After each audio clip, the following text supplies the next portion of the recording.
Hi. Good afternoon to everybody.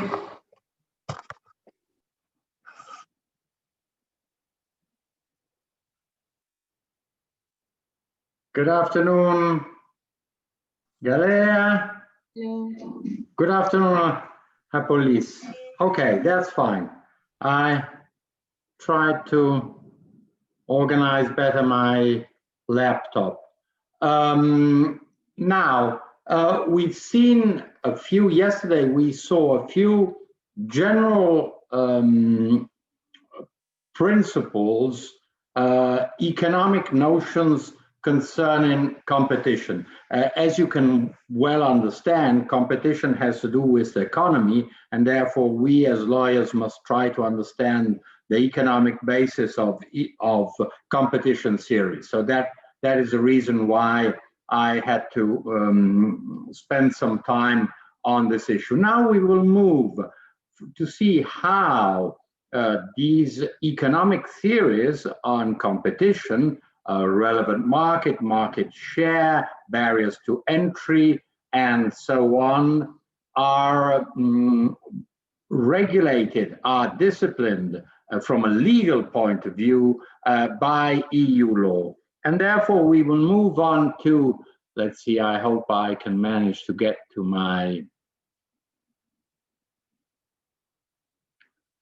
slides. Yes, I think I am there. Let's open. Let me. Okay, that's it. Just to be sure, I just want to be sure that we are just recording it. Sorry, let's just verify. Yes, okay, that's fine. Okay, then let's go back to the screen.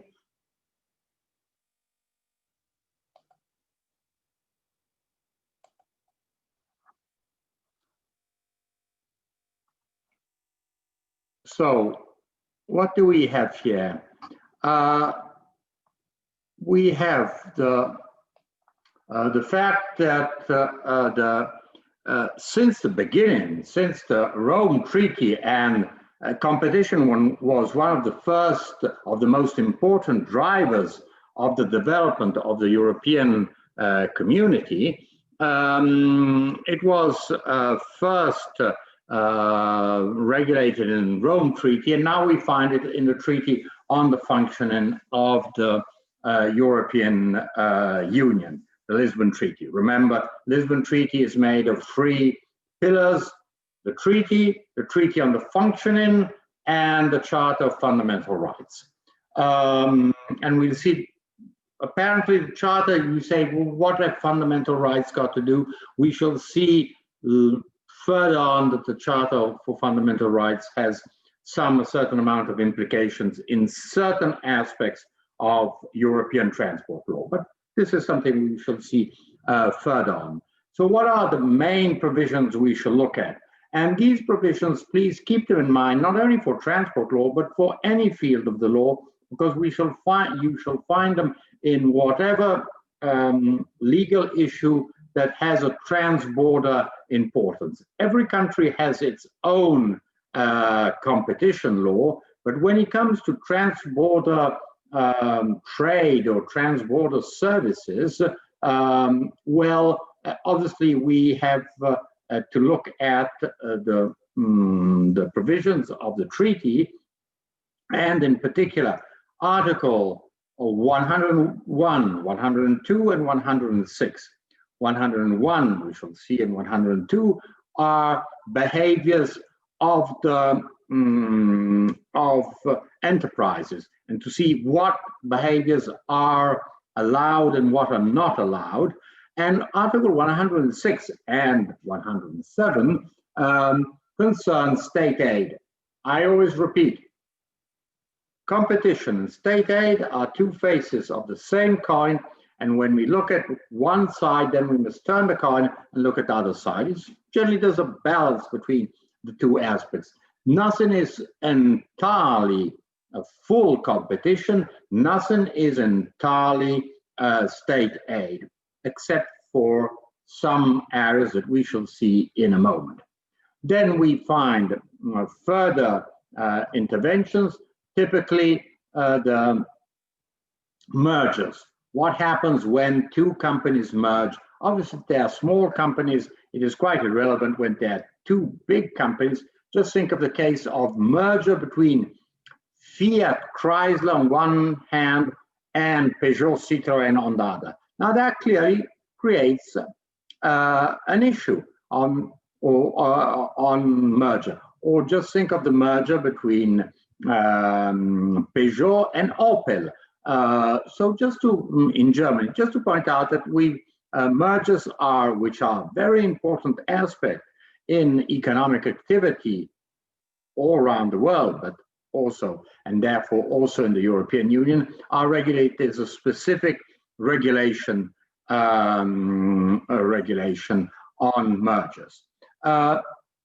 Further on, just to understand, because we shall see that this is repeatedly, we shall find these issues, that these provisions, Article 101 and 102, there is somehow a watchdog in Brussels, in the Commission. The European Commission has a specific Directorate General on competition, which regularly authorizes, does not authorizes, or intervenes in the area of competition when it feels that there are violations of the rules of competition. So we have a central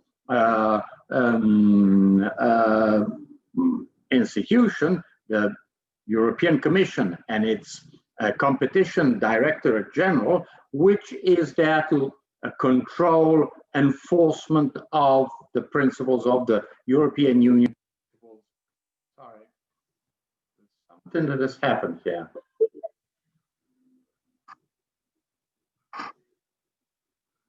Sorry, I don't know why, but suddenly are you back there? Can you hear me?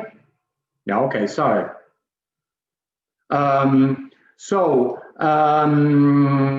This public enforcement system, each member state has its own competition authority. There's one in France, there's one in Italy. All around, every European country has a competition authority, but these competition authorities are ensure competition within the domestic market. As soon as it does not work,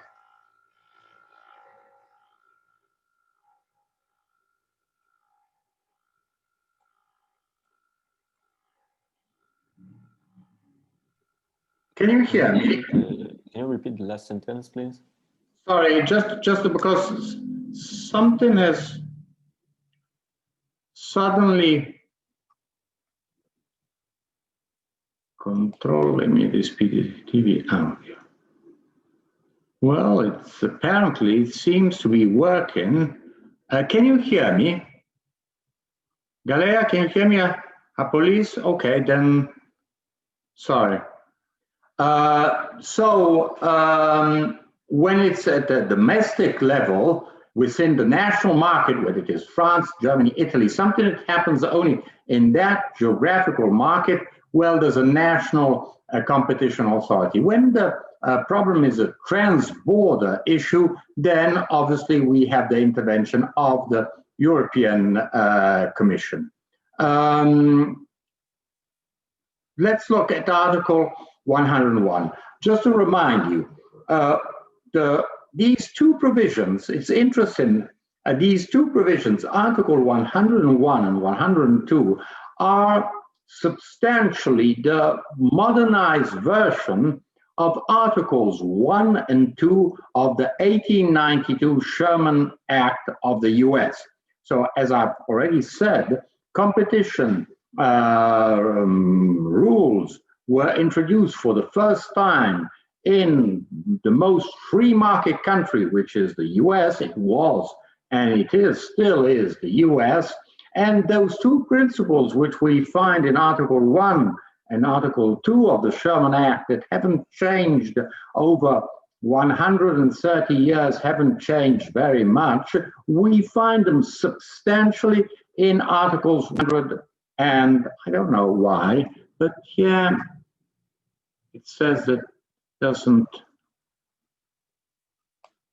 my microphone apparently doesn't work. But if you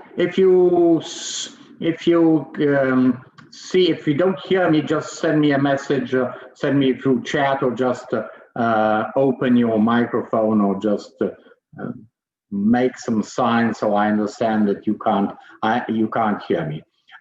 So just to point out that, and this is quite typical in the field of law, we see institutions which somehow circulate in a certain international legal world, and so we see these ideas, these formulas, these notions, which were introduced for the first time in the US, then they somehow cross across the Atlantic, and then are introduced in Europe much, much later.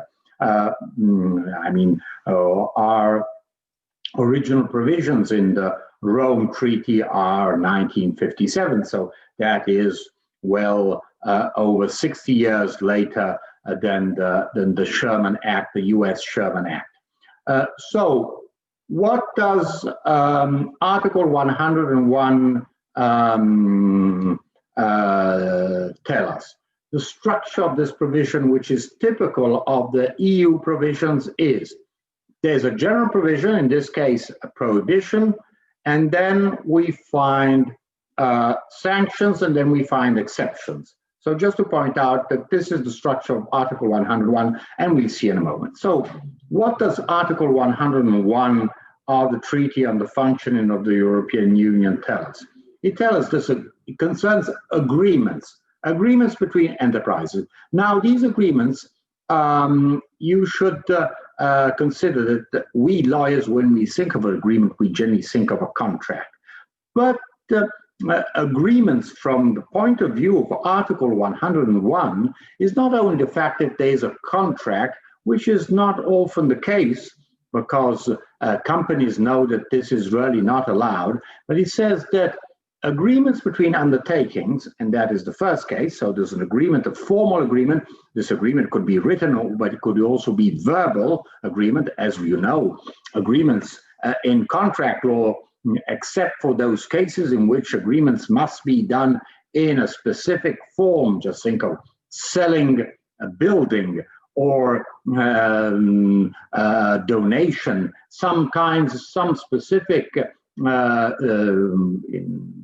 some specific agreements which require a written form or a solemn form in front of a notary, but agreements can be also verbal. You can, and in our lifetime, we do lots of agreements which are verbal. I mean, when you go to the bar and you order coffee, you don't do an agreement in writing. When you go to the supermarket, you don't do any agreement in writing, just to show that, anyhow, agreements.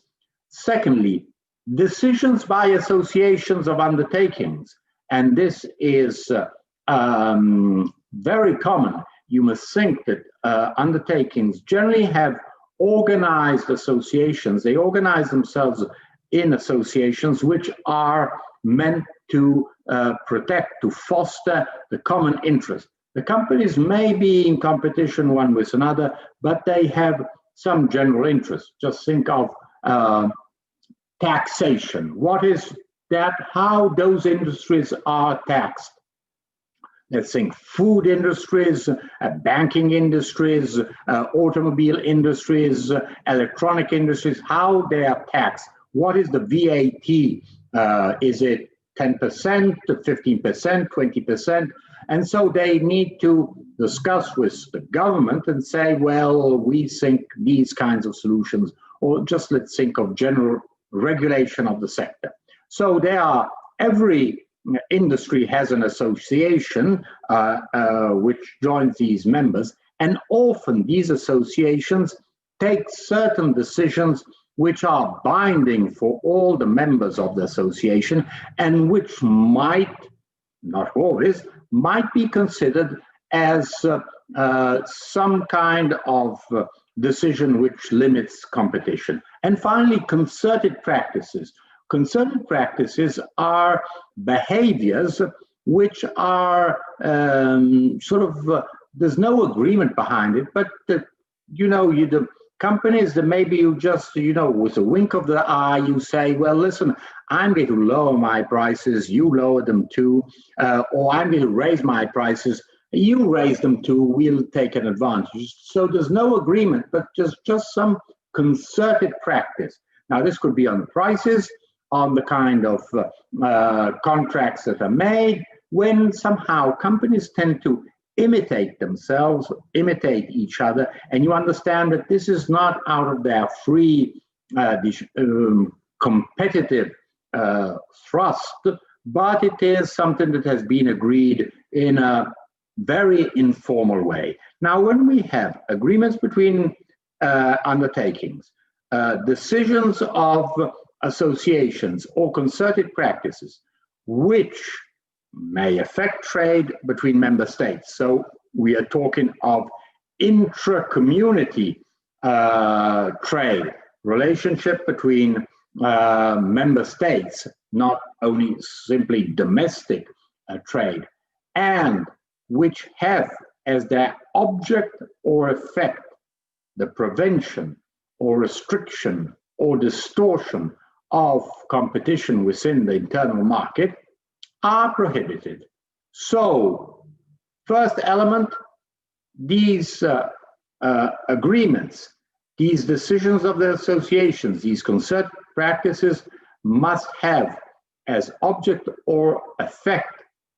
The effect can also be simply estimated, probable effect, prevention, restriction, or distortion of competition within the internal market. So all these are prohibited. So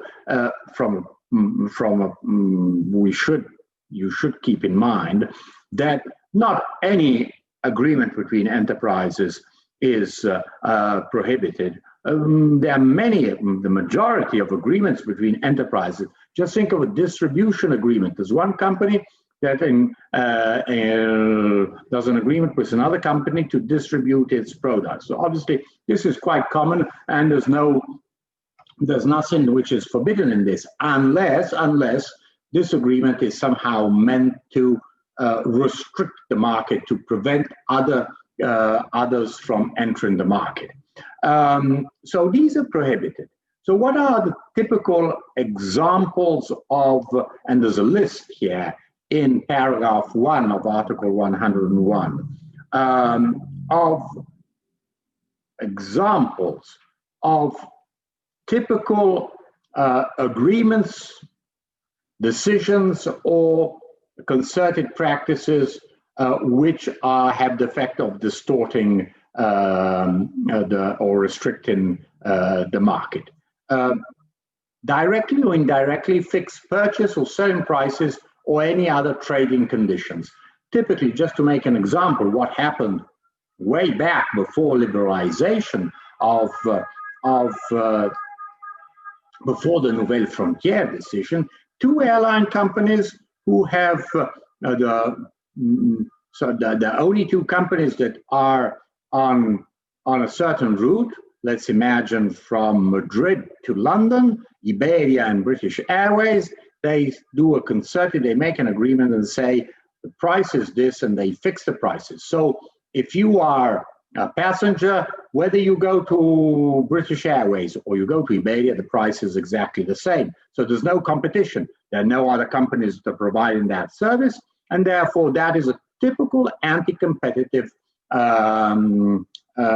practice. So whether it is an agreement or simply there's a concerted practice, it means that you are distorting competition. So one would imagine that if there are two companies that are providing a certain service on a certain route, well, they will try to compete on prices, on frequency of travels, of the schedule, and so on. If there's no such thing, well, this is a typical, this falls under letter A of paragraph 1 of Article 101. or limit or control production. For example, let's make a typical example let's always place it in transport. Just think of the fact that you say, well, listen, we don't want to fly with empty planes, or half, not empty, but planes that are not full. So you know what you do? Let's say from Madrid to London and vice versa, we'll only have 3 flights a day in one direction and in the other direction. So our planes are always full. So what are you doing? You are limiting production, in this case, production of seats. You're saying you are limiting the number of seats, of available seats in the flight from Madrid to London and vice versa. And obviously this is an agreement between 2 companies saying, listen, we don't care about, or if we start flying a plane, let's imagine it's a 200-seat plane, and this plane is not full for 160 seats, we are not making enough profit. So we're not going to fight one against the other, offering more flights, and maybe someone flies from London to Madrid or vice versa with a plane which, instead of having 200 passengers, has only 100. We shall limit the number of flights, and therefore that is a typical example of limiting production. Share markets or sources of supply. For example, share markets doing an agreement. Let's imagine there are 2 companies of the same country, and they say, well, listen, if you serve Southern Europe, I won't do it, I will do Northern Europe, or vice versa. You sort of share markets and say, well, listen, I'm going to serve this market, you don't enter my market, and I won't enter in yours. This means limiting competition. This means that in a certain market there's no geographical market, there's no competition. Or apply the similar conditions to equivalent transactions. So, for example, you say, well, we are going to apply certain conditions to certain clients. Just take the example of flight. On the same flight, we're going to apply certain conditions to certain clients and other conditions to other clients. Or to make it more because we'll have a specific case. Just think of an airline that lands at an airport, and you land at an airport, and company A pays. It's always an Airbus. Let's imagine there's an Airbus 320, and there are hundreds of them in Europe. And if it's company A that lands, let's imagine in Madrid, company A pays 100. If company B with the same plane lands in Madrid, it will pay 120. So the idea is, what is the service which is offered? Landing at a certain airport. Why are you applying different prices for the same equivalent transaction? That is landing in Madrid. So obviously you have to, the equivalent transaction means that if there are equivalent transactions, also the prices must be equivalent.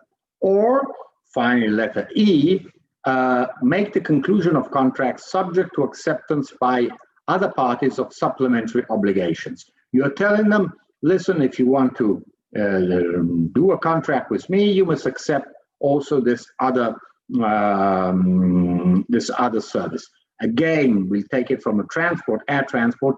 If you land in my airport, well, I'm the one who offers catering. So if you want the catering on board, you buy meals and food stuff, you must come to me, the airport manager. You can't go elsewhere. You land in my airport, well, I provide catering. You land in my airport, I provide fuel. You land in my airport, I provide the services for loading and unloading luggage or check-in facilities.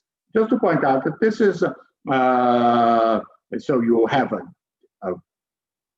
the main contract, and then you tell the company that is signing this contract, well, you must accept these supplementary obligations. So this is an agreement, and let's imagine that this is an agreement between two airports that establish the same rules. So it isn't that you can go to another airport, you would find the same treatment. So this is Article 101, paragraph 1, which says what is prohibited. Then paragraph 2 says any agreement, decision, or concerted practice which falls under paragraph 1 is automatically void. So this is a sanction. Then we see that there is the exception, typical scheme. So we find the rule, the sanction for that rule, and then we find exception. What does paragraph 3 say? And this is quite important because we shall see it recurrently very important in transport regulation, European Union transport regulation. So the rules in paragraph 1 are not applicable when the agreement, the decision, or the concerted practice contributes to improving the production or distribution of goods or promotes technical or economic progress while allowing consumers a fair share of the resulting benefit. So it's saying, yes, you may do agreements. They may be decisions by associations or concerted practices, provided they have some benefit for the structure, for the kind of the business you are conducting, and with this economic or technical progress and advantage, and the consumers must have some kind of benefit. Let's make an example, typical example, when we shall analyze so-called alliances between air companies, Sky Team, One World, and other alliances, which are typically agreements between airlines. Well, they say, well, you can have these agreements between, for example, Air France, KLM, and Alitalia, or between British Airways and Iberia, just to mention a couple of important alliances. These are allowed if they bring some general benefit to the running of the business and to consumers. So obviously, what is the advantage of the consumer? Well, you have, when we were flying a lot, obviously you had so-called fidelity programs, and therefore the more you flew on a certain airline, you got points, and then you could use those points to receive a free ticket. So if you do an agreement saying, well, but whether you fly with Alitalia, KLM, or Air France, the points are all put together, and therefore you can choose whether you want to get a free ticket on Alitalia, KLM, or Air France. Well, that is an advantage for the consumers. So just to point out that the paragraph 3 of Article 101 has a certain amount of exceptions, and we shall see, not only in the case of alliances, but also in other cases, where agreements, specific agreements, and pretty strong agreements between transport companies are allowed because they improve production or distribution of goods and services, or they promote technical or economic progress, and consumers have also their advantage, generally with a reduction in cost or with a better service. Better service generally in transport is, for example, more frequency in the schedule. So instead of having a train or plane that leaves only 3 times a day, well, you find a much wider offer.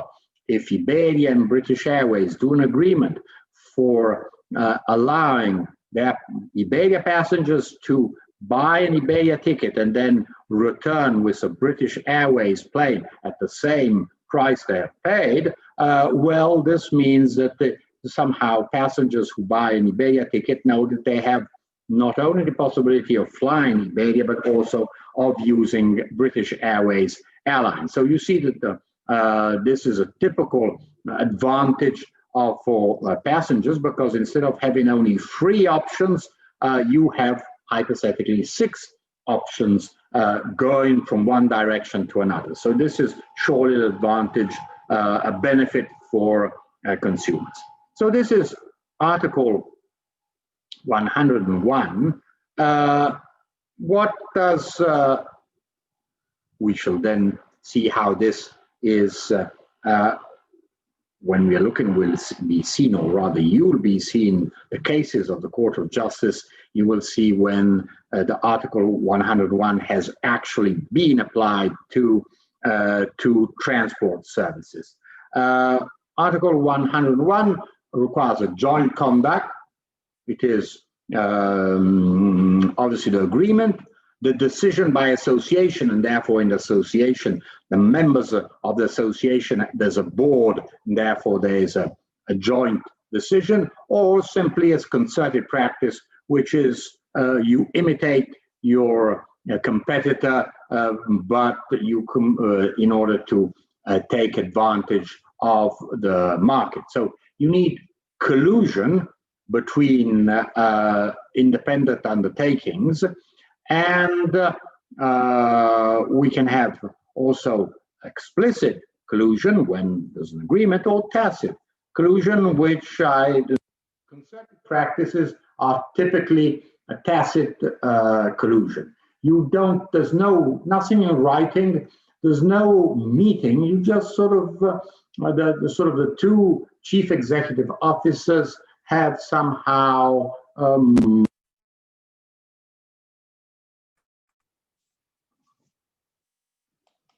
at a conference and said, drinking their coffee, saying, why must we kill each other on prices? Like, let's keep prices, let's keep the prices at a certain level. No use battling on prices, competing one with another on prices. We'll keep them at this level. And said the other chief executive officer says, yes, okay, that's fine. And then by chance, then we find that the prices, the rates are more or less the same. They change, maybe they're €5 more, €5 less, which is not significant for consumers. So this is a typical case of collusion, of tacit collusion. And it is, this concerns both horizontal collusion between competitors, Lufthansa and Air France, which are competitors. Let's imagine there's collusion on this side between the flights between, they collude on the flights between Paris and Berlin and vice versa, or vertical collusion when the, remember, a vertical firm, when they're firms that are put at different levels of a certain economic activity. An airport and airline are 2 different firms, do very different businesses, but they're vertically somehow related. An airline needs an airport to land and to take off, and obviously an airport without airplanes has no raison d'etre. So clearly it needs, so those are 2 vertical enterprises. They could find an agreement, some kind of agreement, which is typically agreement of saying, no, but I'm going to do a more favorable landing fee to you and not to your competitors. I'm going to give you the best slots and not to your competitors, and so on. So just to show that we find,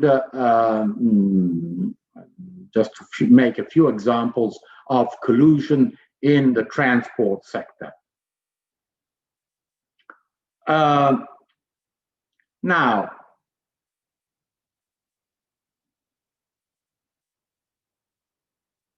we can skip this. Let's move to the second essential provision. The second essential provision, Article 102, is abuse of dominant position. Remember, Article 1 of the Sherman Act was agreements which limited, distorted the market. Article 2 was abuse of a dominant position. Now, what is a firm in a dominant position? A firm in a dominant position is a firm that has a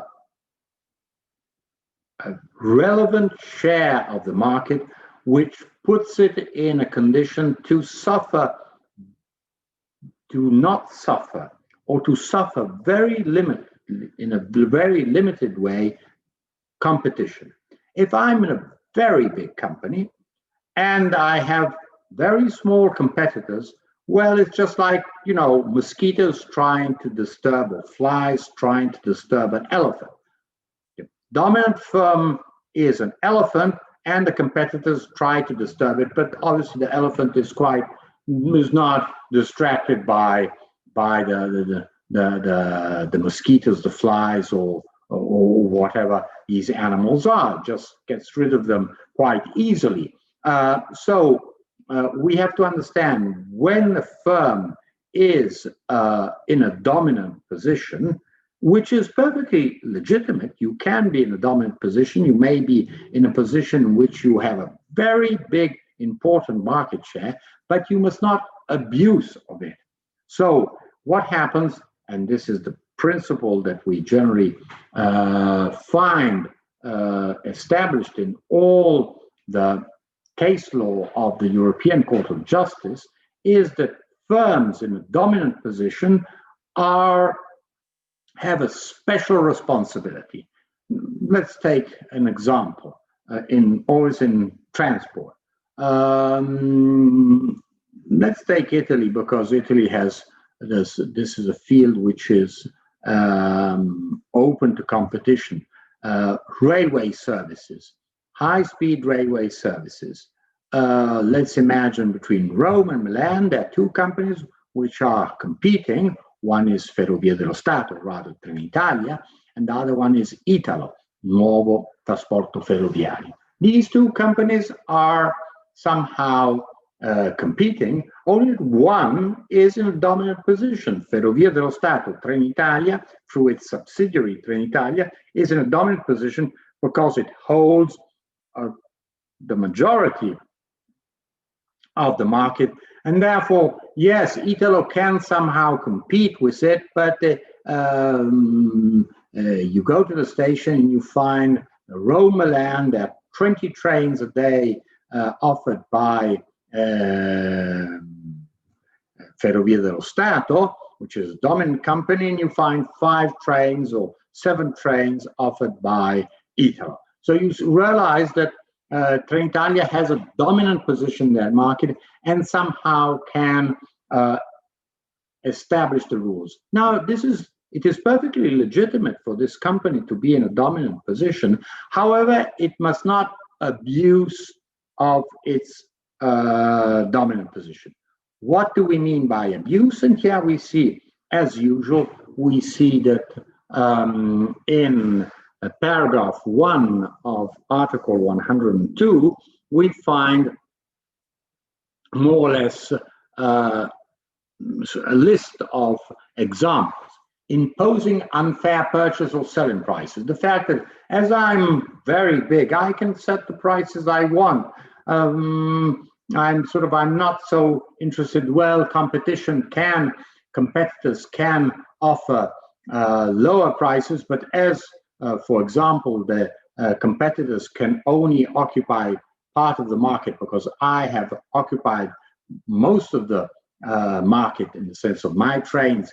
I have 20 trains a day that leave from Rome and go to Milan, and therefore my competitor can only offer not more than that. So I'm quite insensitive to competition, because once Italo has brought down prices, well, and has filled its 7 trains, well, that's it. He can't compete with me any more than that. He can't steal the market for the from my 20 trains a day. So I can keep my price high, and so I can impose unfair purchase prices. Or again, limit production, markets or technical development. So I establish that as I have a certain position in the market, I will limit the production in order to remember always the basic principle, economic principle, that if the scarcity, the more scarce the production of goods or services, the higher the price. Rarity means that generally that good or service has a higher value. So if I want to make something price it at a higher price, I just limit production and say, I'm not going to offer more than that.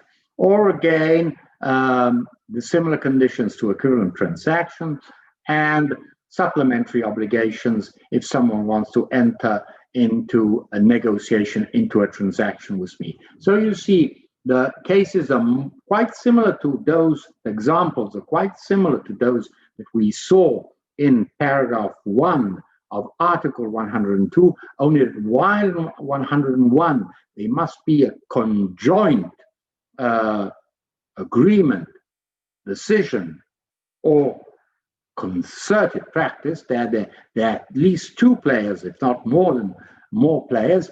In the case of Article 102, there's only one player, so-called the company, which is in a dominant position.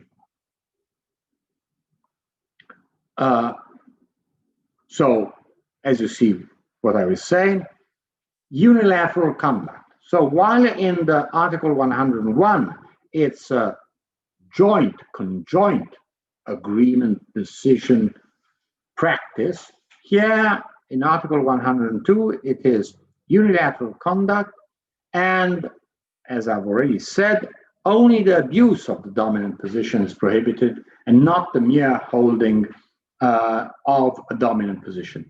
When is a company in a dominant position?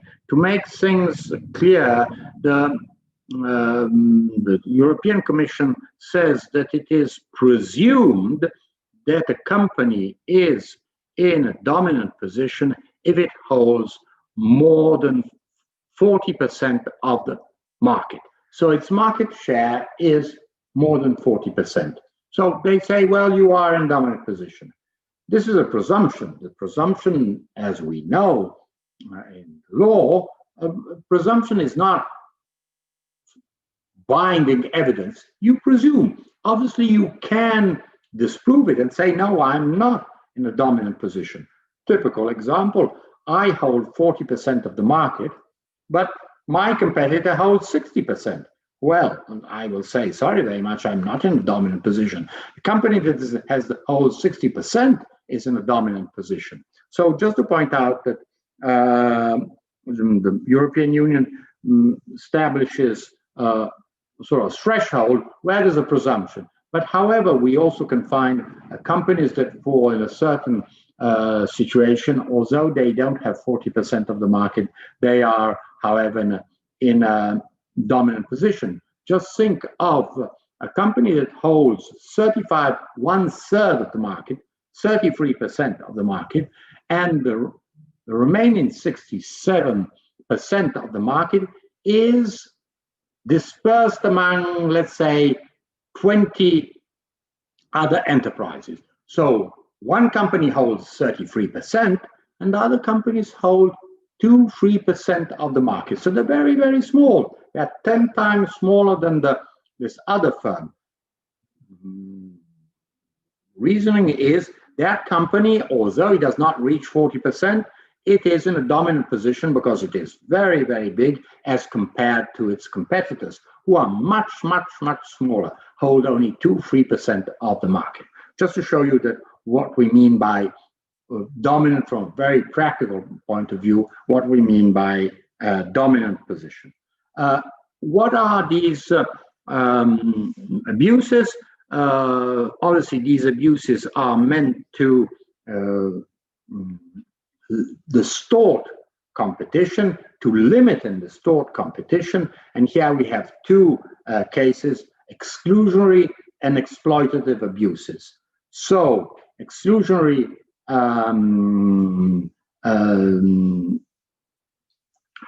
abuses is when you try to use your dominant position to keep your competitors out of the market. You want to exclude them. So this is a typical example in which you try to exclude them. Here we have a few typical examples. Predatory pricing. So there's a competitor that enters the market, and immediately you reduce your fees, your tariffs, the price, in order to make it not convenient for your competitor to enter the market. You can, as you're strong, you can do that maybe for quite a lot of time, and your competitor is not able to enter the market. Or exclusive dealing, when you say, I will not enter into business transactions with that other company, and so I excluded, let's imagine, company. Ferrovie dello Stato has a company that runs the service, the train, Trenitalia, that therefore has the engines, the carriages, and provides the service, and then another company, Rete Ferroviaria Italiana, that owns the tracks and the stations. So what happens? Rete Ferroviaria Italiana says to the competitor, Italo says, oh, I'm very sorry, but my stations are not available for you, and therefore I won't deal, I can't do a contract for you. So this is exclusive dealing. So I'm not having contracts with a possible competitor, and therefore that excludes the competitor from providing certain services. Discounts and rebates, we shall see this when it comes to distribution of services, or time contract. So we shall see this in due course, but just to show you that when we are talking of abuse of dominant position, this abuse, which we find in all sectors, including obviously transport sectors, well, are quite typical. We find them constantly repeated in the various sectors. Clearly, if we're talking of distribution of goods in supermarkets, it's one kind of behavior. If it's instead in financial services, it is some other form of abuse. Typical example in distribution of goods. All around the world, there have been Coca-Cola. What was Coca-Cola doing? Doing an agreement, going to the supermarkets, big supermarket chain, saying, you want Coke? Because obviously every supermarket wants Coke. Okay, I will provide you Coke, but you must not sell Pepsi. So that was a typical exclusionary practice, saying if you want Coke, you mustn't have Pepsi. So the clients of the supermarket went there and could find only Coke. Nothing else but Coke, no competition. Now, this clearly was, in fact, Coca-Cola is a very, very strong company and could impose this to the supermarkets, while Pepsi, from the point of view of colas, of the cola sector, is much smaller. So this is a typical exclusionary practice that Coca-Cola tried to apply this all around the world, and all around the world, competition authorities have said this is an abuse of dominant position, and therefore you cannot do that. You have to find some other ways. You find a special dispenser. You go to the supermarket and you find a dispenser in which you have all the Coca-Cola product, but this does not prevent someone else from putting a dispenser. Pepsi could put its own dispenser, put in its own products inside this specific dispenser of soft drinks. So just to point out that the distinction between exclusionary abuses and exploitative abuses, when you try to exploit from an economic point of view, putting unfair prices when you are in a dominant position. Now, in the transport sector, one of the main issues that we find in liberalizing the sector, transport sector is quite similar, as we've seen, to other network industries. We find something very similar in telecommunications and in energy. What is the typical behavior of a dominant company? Generally, a former monopolist. A company previously had a monopoly and now is forced to open the market. It is the refusal to supply certain services. Now, this is central to transport because we find that historically the dominant former monopolistic companies, in order to prevent competition, were refusing to supply certain services. So, legal principle is that those companies which are in a dominant position have a duty to supply goods or services on a non-discriminatory basis. So, I mean, let's take the example of Coca-Cola. It isn't Coca-Cola says, well, listen, if you have Pepsi, I'm not going to provide Coke. I'm not going to provide Coke. No, you must supply supermarkets with Coke. So you have a duty to supply. Isn't it? You can refuse to supply your product. So if the fact that I have Pepsi doesn't mean that Coca-Cola can refuse to supply Coke. Going to the transport sector, and this we find is not only in transport, we find it in energy and telecommunications, this is notion of an essential facility. What is an essential facility? Generally, let's look at transport. There is an infrastructure which is essential in order to provide certain services. If I'm an airline company, then airport is an essential facility because obviously I cannot provide, people don't want to, I can't ask passengers aboard and then on board and then tell them that they must launch themselves with a parachute. You must land, you must take off from an airport. So the airport is an essential facility for air transport services. A station and the rails are essential facilities for railway services, ports for maritime services. So you understand that when we're talking of essential facility, it isn't a facility. Generally speaking, it's an infrastructure which is essential to provide certain services in the field of transport.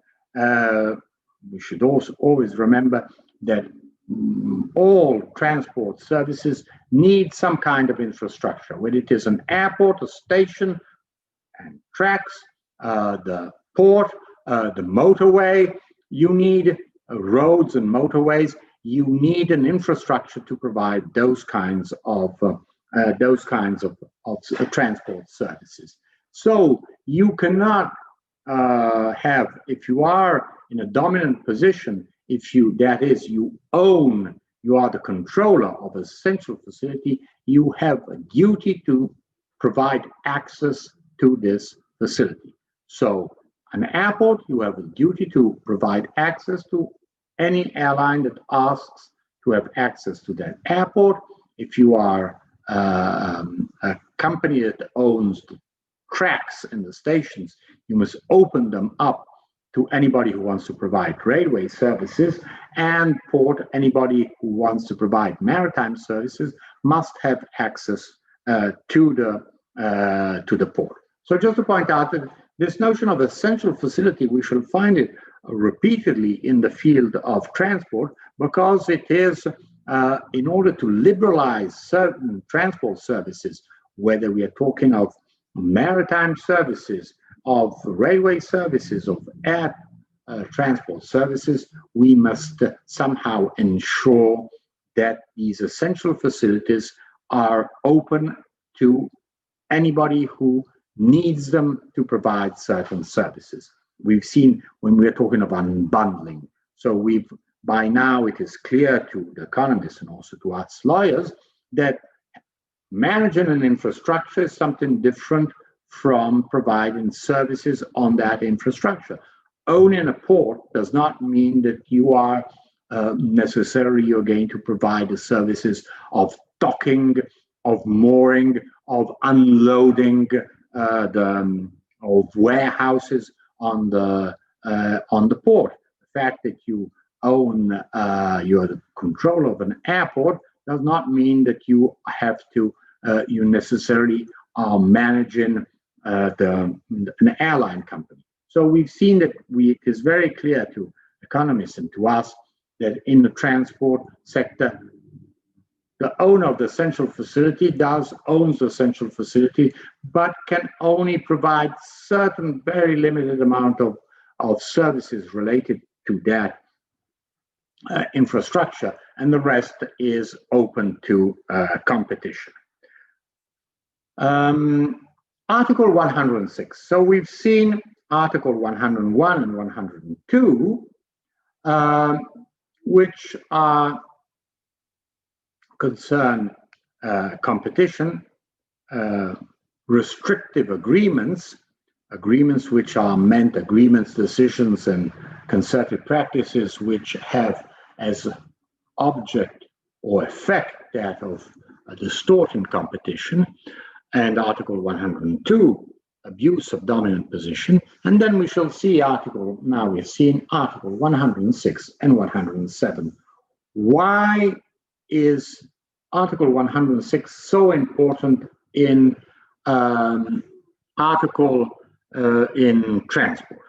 So clearly, we know that the European Union is, in Europe, is a mixed economy in the sense that there are economic activities which are run by the state. We shall see them. Just think of health activities, hospitals, then run by the state. So that is typical activity which is run by a state. Then we find other activities which are run by private enterprises and which are entirely private. And then we find sort of some enterprises that do certain activities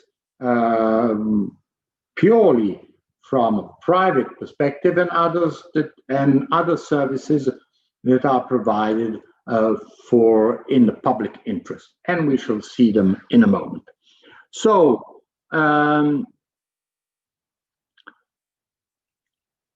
Article 106 speaks of special and or exclusive rights. When do we have special or exclusive rights? When one company is the only company that can provide certain services. Let's remain in the field of transport. For example, in a town, local transport generally is a special or exclusive right given to one company, generally controlled by the town council, and that is an exclusive right. Let's imagine there's a sort of a bus service or a metro service. Well, it is given only to a certain company. If I am in Paris and say, hey, listen, it's very nice, lots of people take the metro, and I would like to do my own metro service, and well, you've discovered that there's this company that has always existed, RATP, Réseau, whatever it is, Transport Public, Réseau Autonome, whatever it is, Transport Public of Paris, RATP, and that has an exclusive right. Only RATP can provide metro services in Paris. Works well, it's nice, but nobody can come in. So that is a typical case of special or exclusive rights, and we find this in most we find them in London, we find them in Madrid, we find them in Rome, we find in big towns, we find exclusive rights given to company which is controlled by the town council. So what does the Article 106 says? First of all, that these undertakings which have special or exclusive rights must somehow providing given these special or exclusive rights, you must not do anything against Articles 101 or 102, especially of the treaty. So first of all, there's a limitation. So you can do this, but you must be sure that you're not sort of endangering the general openness of the market. The second point, which is much more important and we will focus on particularly, is that undertakings can be entrusted with services of general economic interest. And now we shall see what we mean by services of general economic interest. We shall see services of general interest and services of general economic interest. But clearly, transport is a service of general economic interest. There's a general economic interest in having trains going from one town to another, planes going from one place to another, and these are services of general economic interest.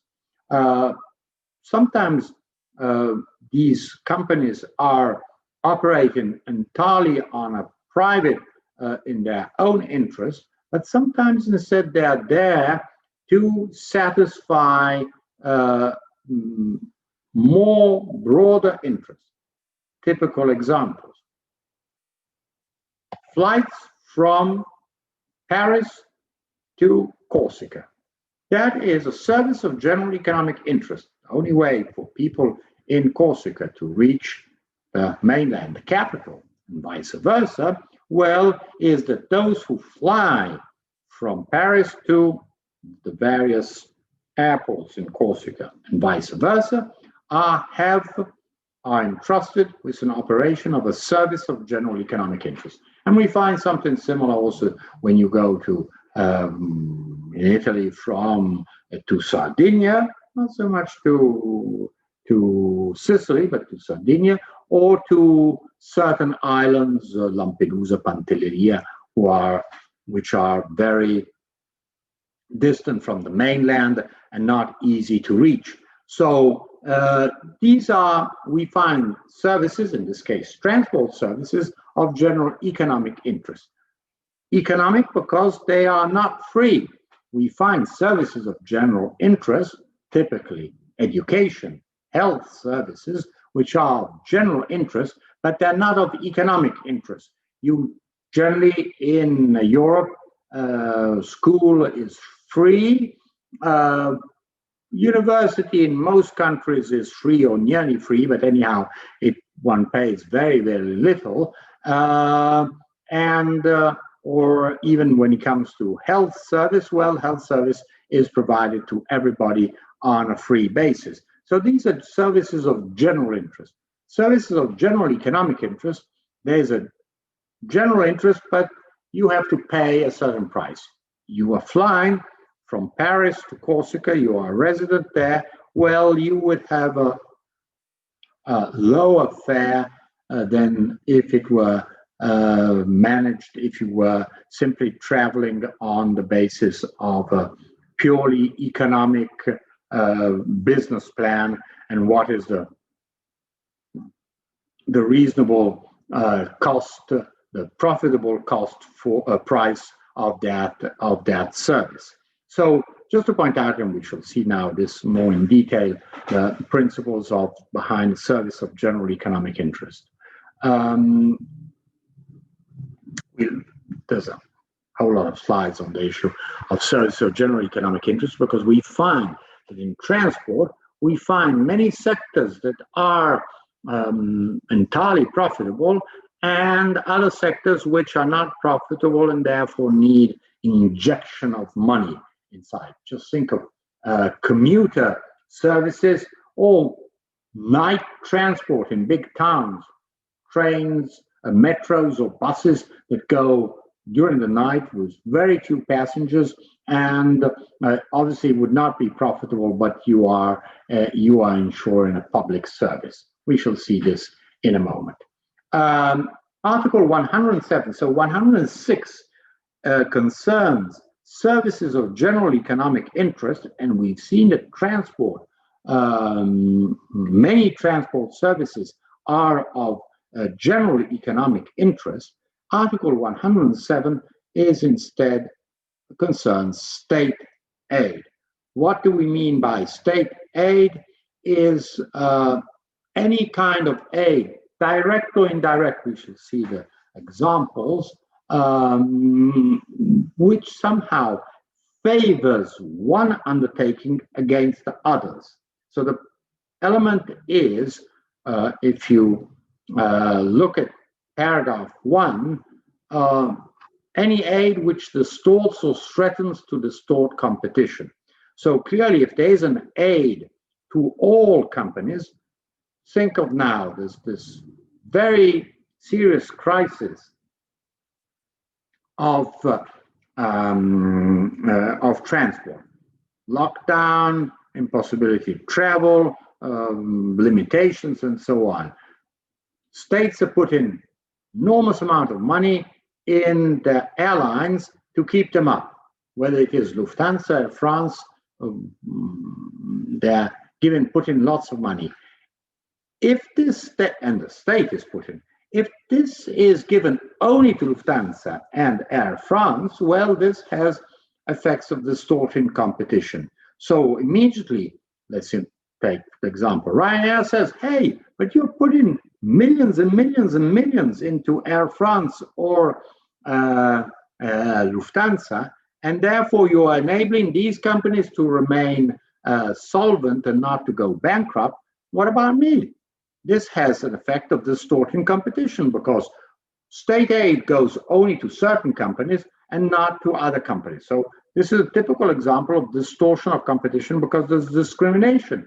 If the state aid goes to everybody, says, listen, all the transport sector is in difficulty, we shall give money in accordance to certain objective principles. How many airlines you have, how many employees you have, how many passengers you have carried last year, well, then that does not distort competition because it is done on a proportionate and non-discriminatory basis. But if Germany gives money only to Lufthansa, if France gives money only to Air France, well, another company can say, listen, hey, I'm in the same condition, I'm losing millions and millions of euros, and I need help.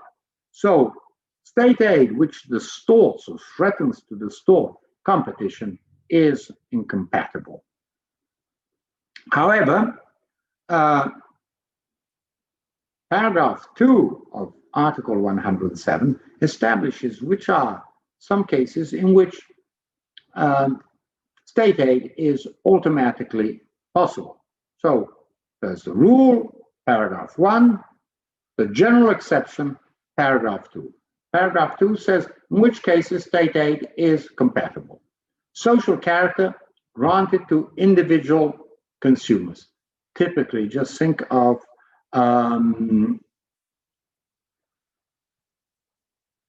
some kind of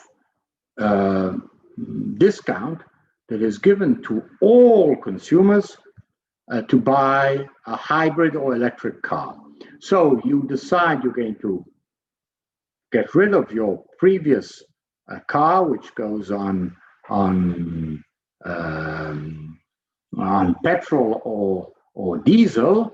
You get rid of that and you buy a hybrid or electric car.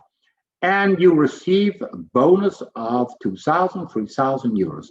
Now, this is granted to individual consumers and has a social character. Social in the sense that it concerns everybody, and we include the idea that there is protection of environment. So it's meant to somehow substitute polluting automobiles with green automobiles, hybrid or electric. So that is provided it is such aid is granted without discrimination related to the origins of the product concerned. So clearly, The German government can't say, "Oh, I'm going to grant this aid only to those who buy Volkswagen, BMWs, and Mercedes." No, anybody who buys a car, whatever car it is, whether it could be a French car, an Italian car, well, you are allowed, you will have the same discount. So it must not be discriminatory. Then we have aid to make good the damage caused by natural disaster or exceptional occurrences, which is exactly what is happening now. We see that the states are pouring enormous amount of money in the economy to make good the damage caused by these exceptional occurrences, such as the pandemic. Obviously, this must be on a non-discriminatory basis. You can't say, "I'm going to give," well, let's imagine the hotel industry is in shambles, and I'm going to give subsidies only to hotels. The Italian government is going to give subsidies only to hotels which are owned by Italian companies. If you have a French company, Méridien, or you have a German company, well, no, I'm not giving it to you. That would be discriminatory. You must give it to everybody, provided, obviously, we're talking of members of the European Union. So just to point out that these are the cases in which we find that state aid is compatible. Let's translate this in transport context. When he says state aid having a social character granted to individual consumers. Typically, you live in Corsica and you must travel to the mainland, whether it is you flying to Nice, to Marseille, to Lyon, to Paris. And as you are a resident, you have a lower tariff.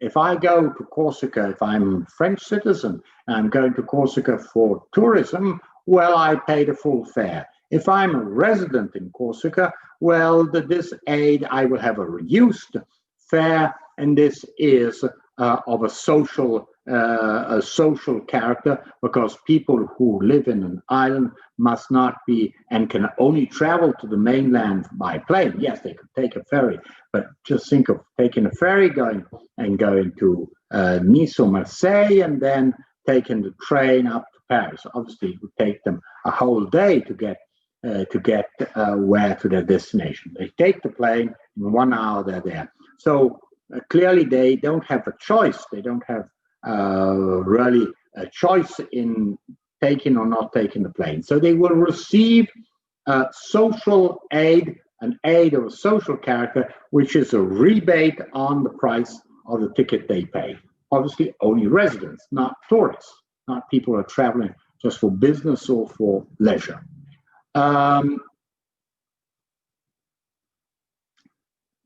Paragraph 2 sets some general broad exceptions. Then paragraph 3 then says that there are some cases in which state aid can be granted, but it needs a prior authorization. So just look at paragraph 2. It says the following shall be compatible. So it says these are automatically compatible.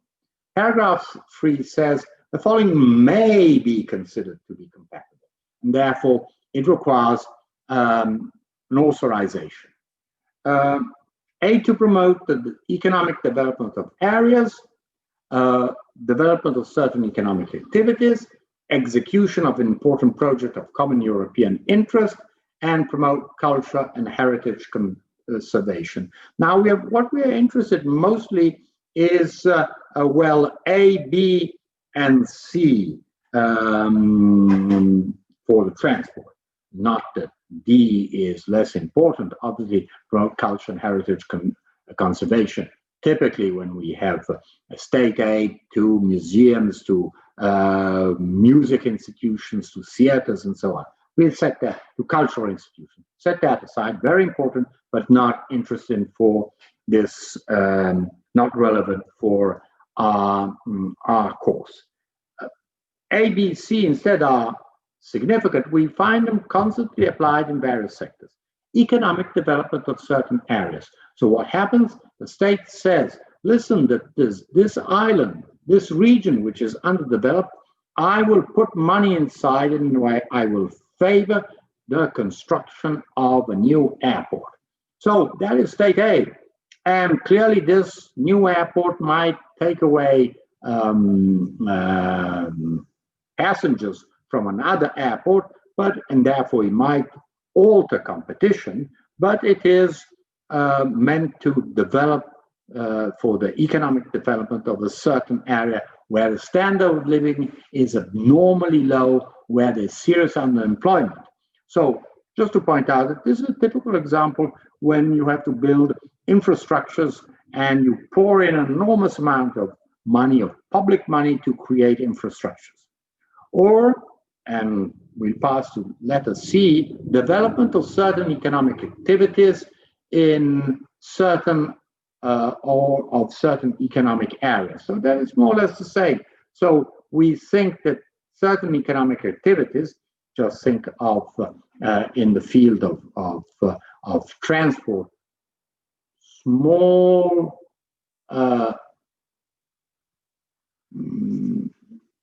owners of very small firms which have to transport goods. People who have they own the lorry, they drive the lorry, and it's a one-person firm. And therefore you want to somehow develop this certain economic activity. You want to favor these small enterprises, one man, one person enterprise, become bigger, become stronger, and therefore you put state aid to very small enterprises, for example. Execution of an important project of a common European interest. Well, we find several of these. One is a very important project of the so-called Corridor 5, the sort of the west-east railway corridor, which is built, and the railway corridor which is built presently being built between France and Italy, south of the Alps. And well, this is an important project of a common European interest. There's a common European interest to have traffic from the east and the west of Europe not pass, as most of it passes north of the Alps, substantially from Belgium and Netherlands to the Eastern Europe, Poland, to Poland, but you also want it somehow from at the lower level, this other corridor from France, well, Spain, France, Italy, and then Slovenia, and then the Balkans. And so that is another corridor. So that is a very important project of European interest, and there's an enormous amount of public money put inside that. It isn't that someone north of the Alps can say, hey, listen, this is distorting our railway system or distorting our motorway system. The state aid is distorting competition. No, this is an interest project which is of common European interest. Just to show you that paragraph 3 has also relevant of Article 107, has also a certain amount of interest for transport when it comes to letters A, B, and C, and especially A, B together conjointly, or C. So this is the first sort of, I think we can, yeah, okay. I'll just do a brief stop. Is it sufficiently clear? Delia? Is it, no, just to that sort of some, because sometimes I sort of have the doubt that, you know, that sort of, I see you so silent that sort of, a lot of information to process. It's a lot of information to process.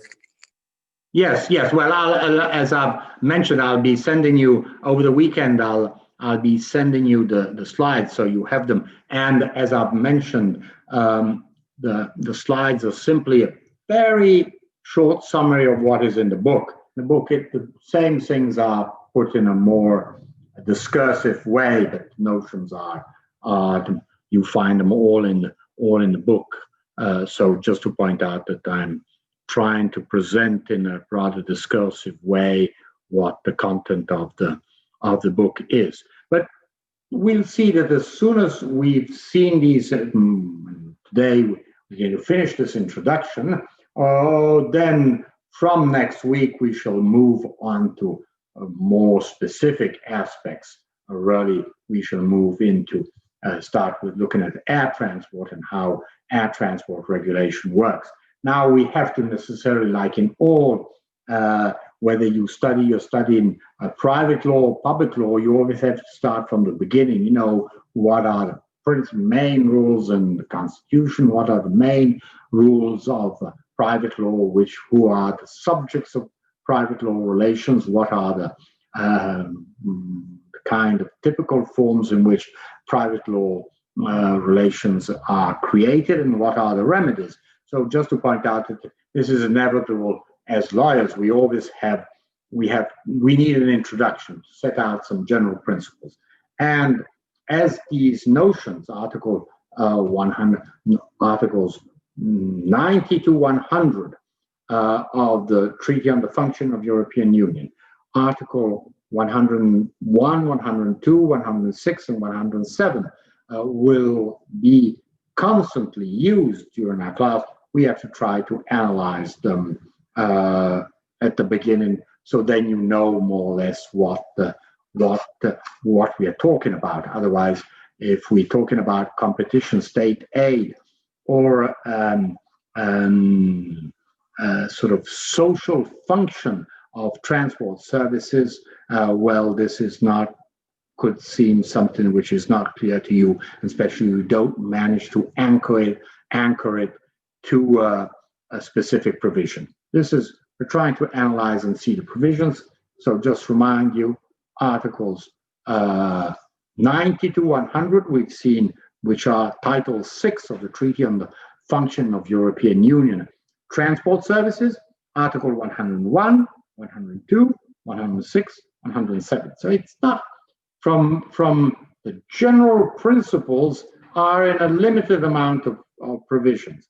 Then obviously we find an enormous amount of secondary provisions, which we will analyze, and we shall see which are the most important aspects you should retain. But important is that you have clear the framework, the general framework in which we will insert all the notions that we will find on air transport, rail transport, management of ports, not so much maritime sea services, but port services. And so this will be this is the first, this is just the introduction. Now, just to go back, remember Article 106, when paragraph 2 says undertakings entrusted with the operations of services of general economic interest. I've tried to give you a very broad description. Now let's go more into details, because we shall see that this constantly comes up as an issue when we're looking at transport in the European Union. SGIs, services of general interest, SGEIs, services of general economic interest. So, services of general interest, and here the definition, you find a definition in union practice. The concept of SGI refers to service, whether economic or not, that the member states regard as being of general interest, and which therefore they therefore subject to specific public service obligations. Public service, I've already mentioned public service obligation, PSO. We shall see this in very much in detail, because we shall see that many transport services are under PSOs. The concept covers services of general economic interest, SGEIs, that fall within the scope of the Treaty on the Functioning, and non-economic services of general interest, which are not subject to the rules in the Treaty for the Functioning of the European Union.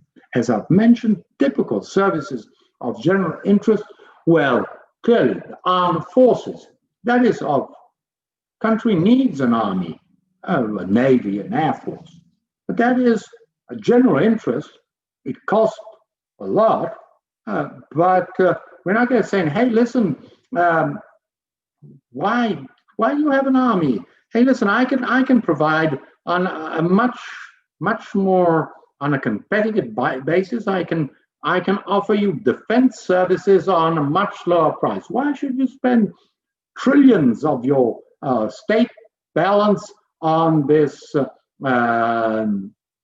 on the army, on the defense services? Listen, I'll just put in, I'll provide you with a private army, and you should somehow put on the sort of do a tender, call for tenders to who's going to offer an army services, defense services to Italy, to Belgium, to Portugal, and let's see who offers best services at a lower price. Obviously, that is not possible. And the same would apply this to the police. I mean, we find police around all our countries. It isn't that someone say, hey, but why have you all these policemen? They cost a lot. I'll provide you with private policemen, and sort of this is a what is the reason why there should be a state police? Just to show you that these are typical services of general interest. There's no doubt that the army and the police provide services of general interest. They defend the country, they ensure public order within the country, and so that is of general interest. But they're not subject to the treaty on the functioning of the European Union. And then at a more hybrid level, when we're looking at health services or educational services, it isn't that you can say, hey, listen, there's all this money, public money going into hospitals and going into schools, primary and middle and high schools. Why? This is state aid. We want the private health system. We want a private school system. The answer is no. The European model is that education is a service of general interest which must be granted by the state and which is paid by the taxpayer. We're not going to start. They can be private enterprises that are providing educational health services, but this does not mean that the health service or the national educational system should be somehow set away because it is contrary to what is written in Article 107 of the state aid. No, service of general interest. Generally, just think of school, not of university, or school. It is free for everybody. There's no European country where schools students have to pay for schools. So this is very clear. The state pays a lot and feels that this is an obligation of the state towards its citizens. Services of general economic interest instead, and here we focus when it comes to transport, term refers to services of an economic nature, that is, services that are generally provided under remuneration. We don't think that going to school, we should somehow, if we go to a public school, we should pay the school. If we board a bus, we just feel natural that we should pay a ticket or we have a subscription. So just to point out, just see like behavior of citizens. In Europe, it's the same. When you go to a public school, you don't pay. When you board a bus, which is a public bus, well, you do pay. So that is a typical service of general economic interest, just to show the difference. So services of an economic nature that the public authorities in the member states at national, regional, local level, depending on the allocation of powers between them under national law, subject to specific public service obligations through an act of entrustment, and in order to ensure that the services are provided under conditions which are not necessarily the same as prevailing market conditions. Again, says at a local level, just think of buses, night transport in a very big town. Now, clearly, prevailing market conditions says, hey, listen, buses at night, that costs much too much. We have a driver, we have a bus, there are no passengers. Obviously, we can't ask the passenger to pay 10 euros for the ticket, because then the passenger would simply or take a taxi or not go out tonight. Maybe it's someone who has done the night shift and must return home and finishes the night shift in the hospital at 4 o'clock and 5 o'clock and must return home and needs public transport.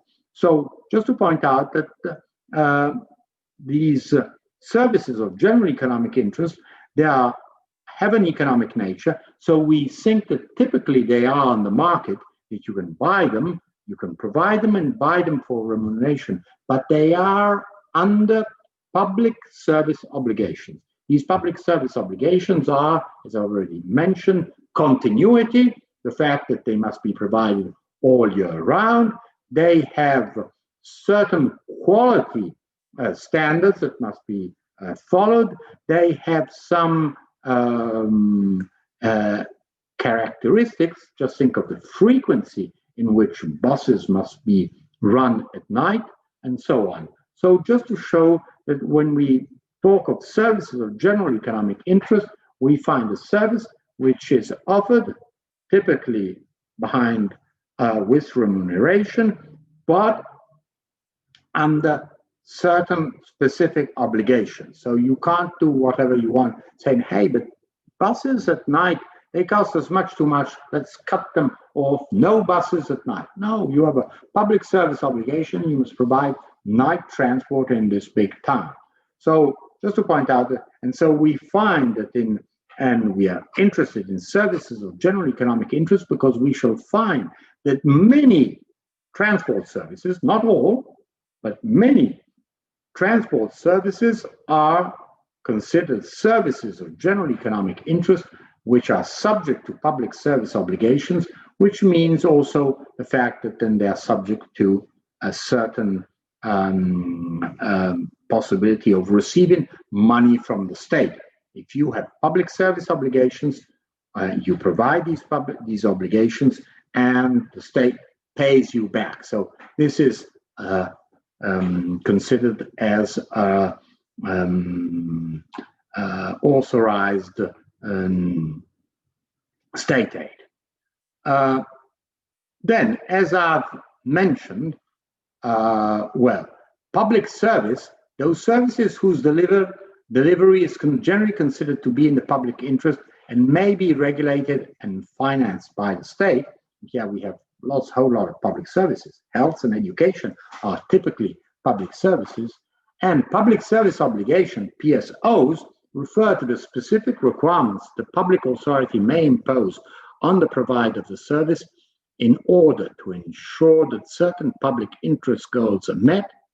And therefore, just think, what are the public interest goals? The fact that you must be connected, you must be able to travel from an island to the mainland. That is public interest. We don't want people to be close as they live in an island. They were born there. We say, oh, well, that's their problem. If they want to come regularly to the mainland, well, let them buy a plane for themselves, or that's their problem. I mean, it's their fault if they were born in Corsica, Sardinia, or some other distant island. I'm not interested. I'm interested only on this mainland, and which is very well connected. And if they want, they just have to emigrate, people who live in islands. Obviously, this is against the principle of solidarity, citizenship, and so on. So these are public interest goals. The provision of public services comprises the compensation that public authorities may need to grant the providers for the performance of these tasks. And this is typical.